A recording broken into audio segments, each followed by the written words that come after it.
in the end, DARPA in this case provided a very large number of waypoints across the route. Many teams post-race basically admitted to us they basically turned their sensors off. They simply followed the waypoints. And the reason was because the sensors kept confusing them. The software simply wasn't robust enough for them to get a good picture of what was going on, and they just would stop.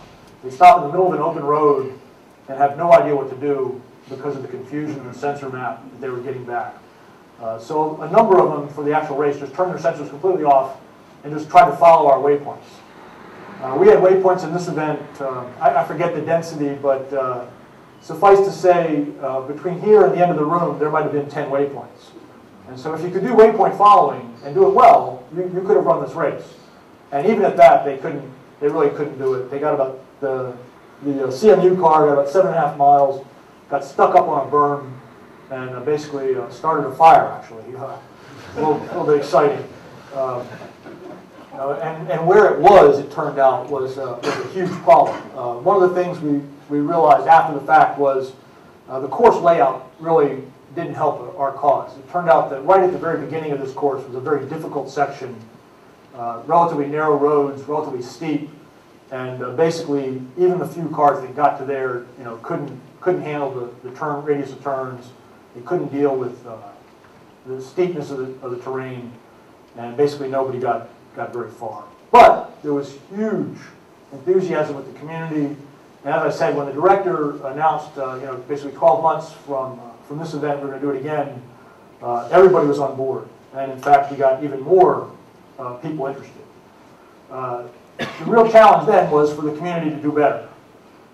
We had a number of expectations about how we thought people would do. I got to say that was far exceeded by what the actual result turned out to be. A number of teams stood on the sidelines in 04. In particular, Stanford and MIT, probably two of the better known teams that didn't participate in 04 and showed up for 05 just because they weren't sure exactly how this was all going to work. And they really wanted to see how well the organization put it on. They wanted to identify what were the hard parts. Where did people stumble so that they could apply their efforts better? And the community expanded, actually. We actually saw an increase in the number of people that came out. We saw an increase in the quality, obviously, of the teams. There's a couple of snapshots there. The top one is actually the team pits. There was a lot of cooperative spirit among the teams. They would share information. They would share sensors. We had people that had sensors break. Teams would loan them sensors, equipment. It really was quite an enjoyable and I think community building event.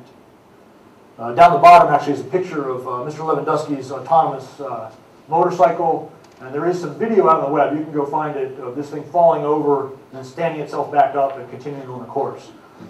It really was pretty impressive. So we saw the major automotive companies get more involved. Volkswagen had a big role with Stanley, the research lab out in Palo Alto, and the corporate company back in Germany. GM became a little bit more prominent. Ford was still sort of in the background. But they started to realize that these technologies had application to their commercial vehicles. And there was a path forward to getting them into play, so to speak. The top picture, I apologize, may not be very clear. That's actually the start. DARPA02 out in the desert in Prim in 05. And then at the end there, Stanley coming across the finish line. And you see the list there. You're already seeing some of these technologies make their way into cars today. You can get small radars for backup warning, lane detection devices, obstacle avoidance. So some of these technologies are creeping their way in rather rapidly, maybe more rapidly than I would have expected, into today's automobiles. We're very excited about the number of university programs and even high school programs that are looking at robotics now. There's been a huge increase within the United States, at least, of people interested in these technology fields and trying to move more people back into the sciences. Obviously, we proved it could be done. Actually, 6 vehicles went the entire distance and this was literally 12 months after no one went more than 7 miles. It was a huge step increase in capability. And we did, though, do a lot to, again, limit vehicle-to-vehicle interactions. We set the course up this time such that it progressively got more difficult, and so we had more teams get farther. It really did become quite a race. In 2007, the director, and there was quite a gap between when we announced the Urban Challenge and the completion of GC05. We weren't too sure what to take on next. We looked at, again, driving on real roads, and that's what is exciting to me about this opportunity. But in the U.S., to drive on real roads any real distance is a significant challenge, so to speak. Just the density is very difficult to deal with, and being able to take it over for long periods of time poses some issues. So we went and found an abandoned Air Force base out in California. This is about, the course area is about a mile square. It used to be a housing area on the base. And what we challenged teams this time to do was predominantly detect and avoid moving objects. Robot-to-robot interactions. We also had manned vehicles on the course. Our goal originally was to have 20 robots and 50 manned vehicles in this 1 square mile area driving around. We ended up with 11 robots and about 35 manned vehicles. And as such, it was still quite an event, and I think got across our points of being able to show that this was even feasible to do. Driving at speed was a key factor. We didn't want to go 5 miles an hour. We set a limit of 60 miles in 6 hours, an average speed of 10, which doesn't sound like much. In reality, the teams did it at average speeds that were a little bit higher than that, closer to 15 to 18 miles per hour. And even that, as you can see, we still got a ways to go to get up to highway speeds and realistic times. We clearly showed it's possible. We did have 1 or 2 accidents. Luckily, nothing too serious, basically just fender benders. No robots were severely damaged during this part of the event. One of the things that became obvious was that LiDAR was a key sensor. And being able to publish world models, being able to rapidly take data.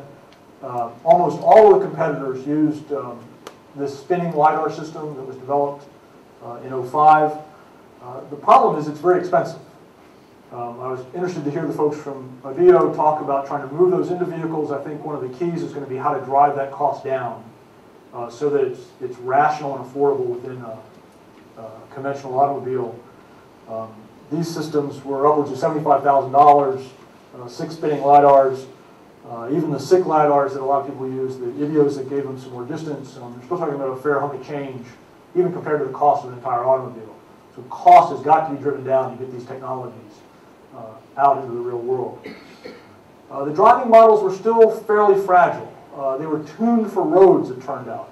The competitors became very good at reading the DARPA rules and interpreting them very, very literally.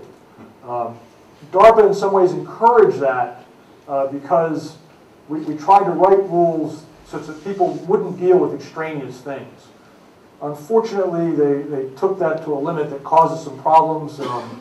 Some of you may remember we had 1 dirt road that went from the main part of the course down to a high-speed road. It turned out a lot of people, even though they did very well in 2005 on dirt roads, somehow had tuned their sensors to where dirt suddenly caused them a problem. We were very surprised at that and somewhat disappointed.